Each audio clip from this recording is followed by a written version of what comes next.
Sánchez, un paciente masculino de 46 años de edad, el cual le vamos a hacer una vulopalatoplastía con anestesia local y sedación. Él es roncador crónico y además tiene un proceso obstructivo nasal, entonces vamos a corregir tanto funcional como estético. ¿Cómo te sientes, Hugo? Bien. ¿Tienes sueño?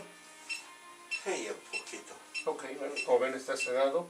Todo lo vamos a hacer con radiofrecuencia, el corte de la vulopalatoplastía, y luego nos vamos a la septoplastía con valvuloplastía. Buenos días, están en mejores manos de Rhino Perfect.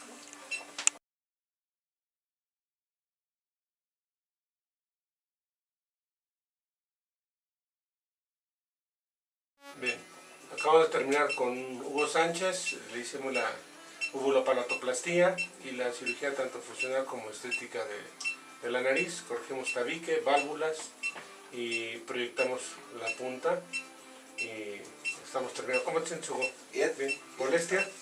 Un poquito de dolor de los tubos, pero bien. Ok. Tuvimos que dejar unos tubos de férula con la finalidad de que, como se quitó la válvula completa porque había demasiada mucosa, entonces se colapsaba y roncaba mucho. Entonces dejamos tubitos para que sirva como férula y en 5 días se los quitamos. ¿Sale?